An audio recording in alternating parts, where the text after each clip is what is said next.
Romeo and Juliet has a sad ending, but Koit and Laura have rewritten the story with Verona. Let's talk about it.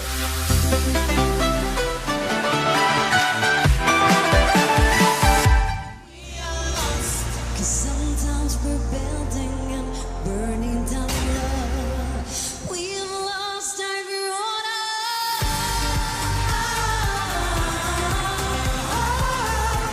We lost and we found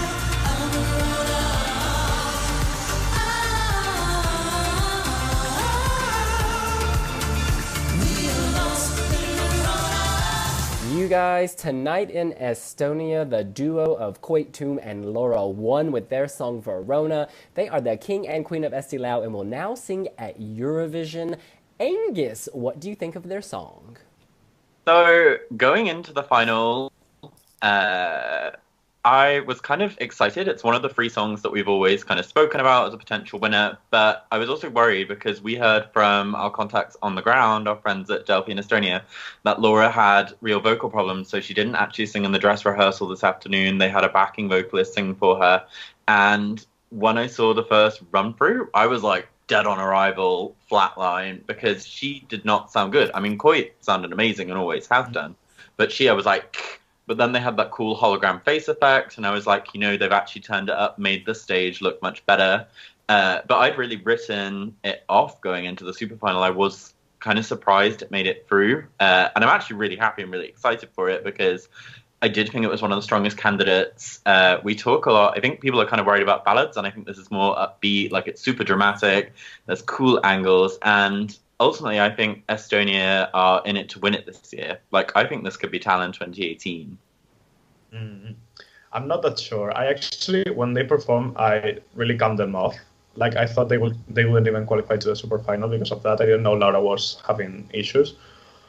But well, then, I mean, I'm happy with the song because it was one of my favorites in Estonia, but I really think they need to improve a lot of their chemistry. And because, I mean, the staging looks really cool with all the camera shots, the holograms, everything looks really cool. But when they are singing together, like in the last part, it's a bit like they lack chemistry. They are like far away. I don't know if they're trying to show like they are cold to each other right now or whatever, but it doesn't really work. But well, they have 2 months to improve it, and they are experienced performers, so they'll work it out, I'm sure. So when I heard the studio version for the first time, we actually filmed it and put it on our YouTube channel. I basically had an orgasm. I was like, yes, Romeo, yes, Juliet.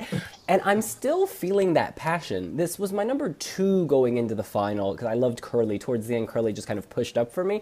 But I think this is a very deserving, very respectable winner. I love the staging. It's very innovative in a way. Even though it's simple, the way they pan back and forth, it almost is something you'd see at Melody Festival, and because they create something very intimate with on the bigger stage. I love that Laura is serving Miss Universe realness, kind of walking out with that gorgeous train.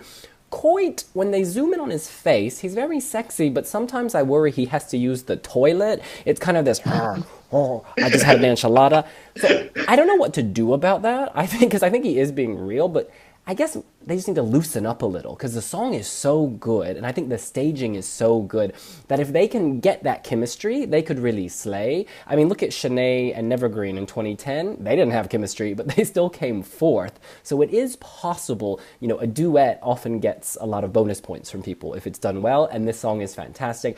Someone on Twitter, I had put up a photo of Laura and Koit saying, yes, they are real, and they were like, oh, but they have the charisma of wax figures. And I could kind of see why they said that, because the first run-through, as you guys have said, the first run-through just something wasn't right. And clearly it's because she's ill.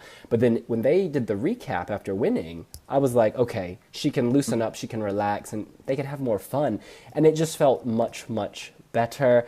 I'm waffling. Long story short, I love this song. Some people say it's dated, but I think it's more vintage. It's timeless in a way, because I do feel like I heard this in the 90s, but I liked it when I heard it, and I still like it now. So for whatever style this is, it's working for me. Angus, I think you've already answered this, but is this an automatic qualifier? I think absolutely for me, because I think as well as like the chemistry, that's something they can work on before the actual show. Like, I think it's good. the chorus is really easy to remember, which is like key for the snippet. And I think they already have like a really strong performance to pick from. We often talk about the fact that Sweden basically transplants its national final performance to Eurovision, and Estonia this year can actually pretty much do the same thing. It's pretty much like the finished, polished product you'd expect, and they're both great singers. I mean, in duets, I think often the guy is kind of a bit rubbish versus the woman. Like, normally there's a big, strong diva, you don't have that. Whereas I actually think Koit has beautiful, especially the falsetto. He really controls that nicely. So, yeah, I think this will be in the grand final with ease. Yeah, I think it's a qualifier. I don't think it's going to be like a top 3 qualifier, but definitely it's going to the final. I think this is so strong. I just have a few tweaks. One is when, I think it's in the middle of the song or towards the end, they're showing his face and her back and her face and his back.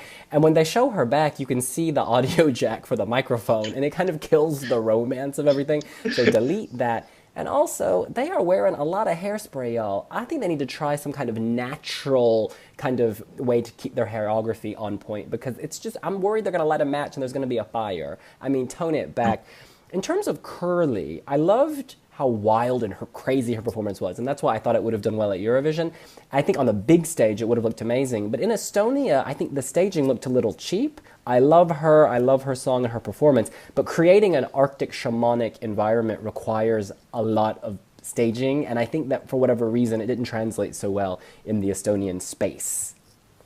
See, actually, it's interesting you say that, because I really was gunning for Curly, and I have been like not that big a fan of Spirit Animal. I found the studio was very monotonous, very one note, and also I thought it was the kind of song that juries at Eurovision hate and typically don't go for, because it's quite kind of dance pop, it's very repetitive, and not the stuff. But actually, and at the semi-final as well, I thought her vocal was really weak, didn't like it. Tonight, I thought she was pretty spectacular. And yeah, I fully was prepared for that to win, and was kind of surprised that Verona kind of went for the upset there, because I think she has that great shot where she went from like the chorus into the second verse and she kind of jumps down, and the whole camera, like, it's intensity, it's fierce, it's violent, and ultimately it's different. Where Verona maybe typical Eurovision duets, Spirit Animal had this different flavor and animosity to it.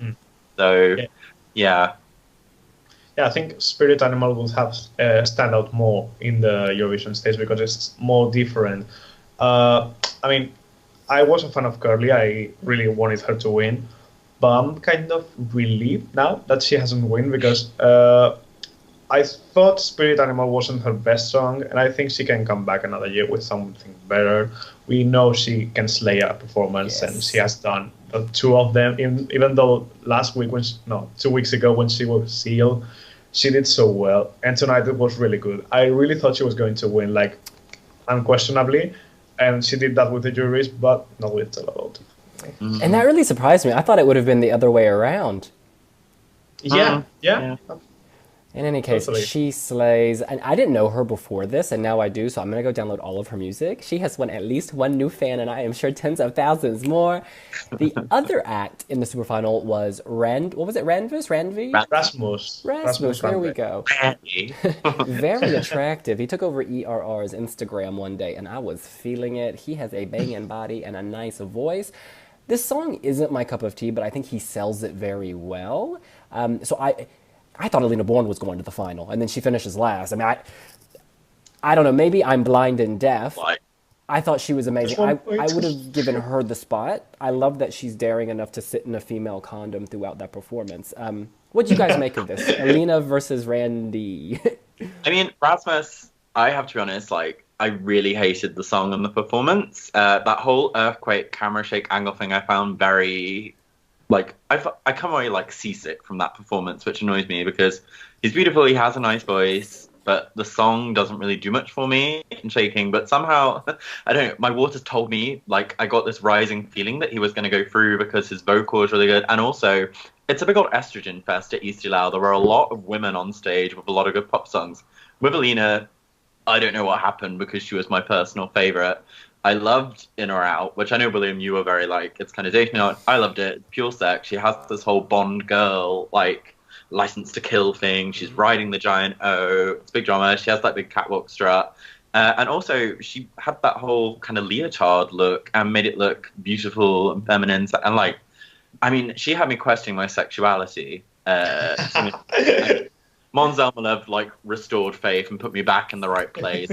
But Alina, I think this happens quite a lot at Eurovision. There can be these incredible songs that just do not connect domestically, and I think maybe it's the fact she won too recently for Alina to go.